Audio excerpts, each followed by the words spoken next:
தமிழர்களின் பாரம்பரிய கலாச்சார வாழ்வோடு பின்னி பிணைந்த கைத்தறியால் நெய்யப்பட்ட கோரைப்பாய் பின்னும் குடிசை தொழிலில் ஊரே ஈடுபட்டிருந்த நிலையில் தற்போது ஒரே ஒரு முதியவர் மட்டுமே எஞ்சியுள்ளார்.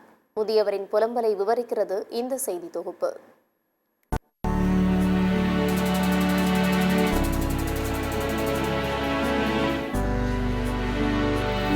தமிழர்களின் பாரம்பரிய படுக்கை விரிப்புகளாக முன்பு கோரைப்பாய்கள் தான் இருந்து வந்தது. மருத்துவ குணங்கள் கொண்ட இந்த கோரை புல்லினால் செய்யப்பட்ட பாயில் படுத்து உறங்கினால் உடலில் இரத்த ஓட்டம் சீராவது, தசைப்பிடிப்புகளிலிருந்து நிவாரணம் கிடைப்பது, உடல் சூட்டை தணித்து நல்ல தூக்கம் வர உதவுவது, உடல் முழுமைக்கும் குளிர்ச்சியை தருவது என பல நன்மைகளை அறிந்த முன்னோர்கள் அவற்றை உபயோகித்து வந்தனர். மேலும் இவை கலாச்சார வாழ்வியலோடு பின்னி பிணைந்து இருக்க வேண்டும் என அறிந்து திருமண பந்தத்தில் கோரைப்பாயை சீர்வரிசையில் முக்கியமான ஒன்றாக சேர்த்து கொடுத்தனர். இவ்வாறு பல சிறப்பு குணம் கொண்ட கோரைப்புல் பாயை குடிசை தொழிலாக தமிழகத்தின் தென்பகுதிகளான சீர்காழி, கரூர் உள்ளிட்ட பகுதிகளிலும், வட மாவட்டங்களான திருப்பத்தூர் மாவட்டம் ஜோலார்பேட்டை அடுத்த பொன்னேரி, வாணியம்பாடி அடுத்த அகரஞ்சேரி போன்ற பகுதிகளிலும் காலங்காலமாக 100க்கும் மேற்பட்ட குடும்பத்தினர் இந்த தொழிலில் ஈடுபட்டு வந்தனர். கோரைப்புல் பாய் பின்னலை குடிசை தொழிலாக பிரதானமாக கொண்டு வாழ்ந்து வந்த இந்த பல நூறு குடும்பத்தினர் தற்போது அனைவரும் இந்த குடிசை தொழிலை முழுமையாக விட்டுவிட்டு வேறு தொழிலை நோக்கி நகர்ந்துள்ள அவல நிலை ஏற்பட்டுள்ளது.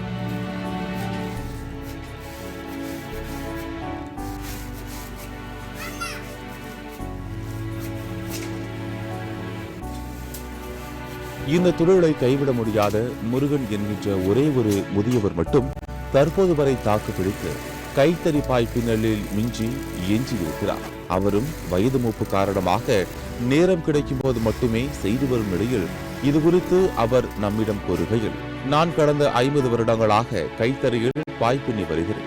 என்னோடு உடன் பிறந்த 6-7 அண்ணன் தம்பிகள் இந்த தொழிலை விட்டுவிட்டு கம்பெனிகளில் பாய் வாங்கி வியாபாரம் செய்ய சென்று விட்டனர். இந்த ஊரே கைத்தறி போட்டு பாய்ப்பின்னல் செய்தவர்கள் தான். ஆனால் இப்பொழுது யாரும் இல்லை, நான் மட்டுமே செய்கிறேன்.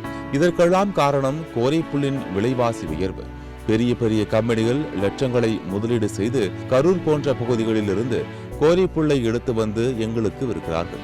1000 ரூபாய் கூட தேராத 6 கட்டுகளில் 2 கட்டை அவர்கள் வைத்துக் கொண்டு 4 கட்டுகளை எங்களுக்கு 2300 ரூபாய்க்கு விற்கிறார்கள். முன்பெல்லாம் ஒரு கட்டில் 20 பாய் வரை பின்ன முடியும். ஆனால் இப்போது 16 பாய் கூட வருவதில்லை என வேதனை தெரிவிக்கும் அவர் நம்மிடம் தொடர்ந்து கூறுகையில், ஊர் புறாமச்சு தொழில் செய்ய முடியல. போற விலைலாம் அதிகமாகி போச்சு.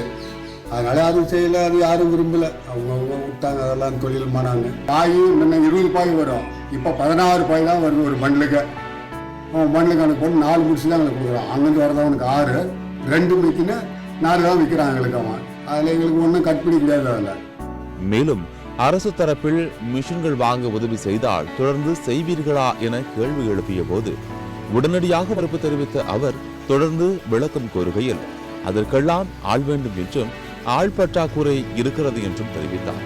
மேலும் அவர்களின் கூலி உயர்ந்துவிட்டது, அதனால் அதெல்லாம் நமக்கு சரிபட்டு வராது என கூறினார். எங்களுடைய பிள்ளைகள் கூட இதை செய்ய தயாராக இல்லை. அவர்கள் மேம்போக்காக வேலை செய்யவே விரும்புகிறார்கள் என்று பதில் கூறினாலும் மேலை நாட்டு மெத்தை நாகரிகத்தில் மூழ்கி போன இந்த சமூகத்தை நம்பி கடன் வாங்கி சிக்கலில் மாட்டிக்கொள்ள தயாராக முடியாத ஒரு இயலாமையை அவருடைய கண்களில் பார்க்க முடிந்தது. அது ஒன்றும் செய்ய முடியாது. மேலே அது விலை கம்மியாயிடுச்சு. அது தொழில் செஞ்சால் ஒன்றும் லாபம் எடுக்க முடியாது. அதில் நஷ்டம் கூட லாபம் எடுக்க முடியாது. மிஷின் வச்சு செய்ய சொன்னா செய்வீங்களா? அதெல்லாம் ஒன்றும் செய்ய முடியாதுங்க. அதெல்லாம் ஆள் பட வேணும், வேலை அதிகம். இப்போ எக்கார பசங்களாம் எதுவுமே லத்தாலி எதுவும் செருக்க முடியாது முதல்ல. ஆமாம், சோச்சிலாம் மேலே இருக்கிற வேலைக்கு போகுதுங்க. அது எது கம்பெனிக்கு அதுக்கு இதுக்கு ஓடுதுங்க.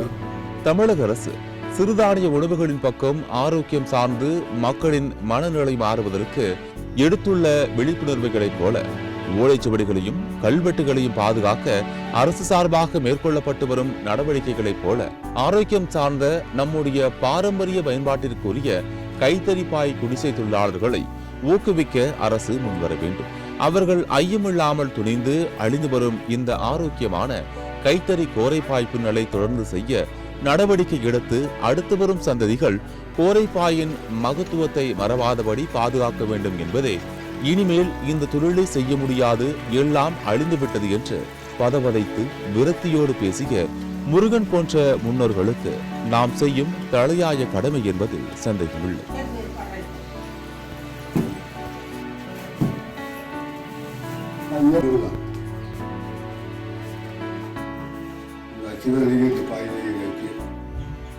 இழுத்து கட்டினத இந்த வாரம் அங்கிருந்து போகும், இந்த வாரில் கூட அதை கட்டணும், அங்கிருந்து உட்காந்து நெய்யணும்.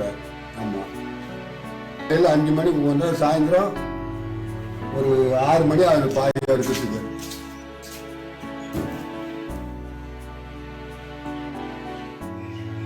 சத்தியம் தொலைக்காட்சியின் செய்திகளுக்காக திருப்பத்தூர் மாவட்ட செய்தியாளர் மகேஷுடன் சத்தியம் தொலைக்காட்சியின் செய்திக்குழு.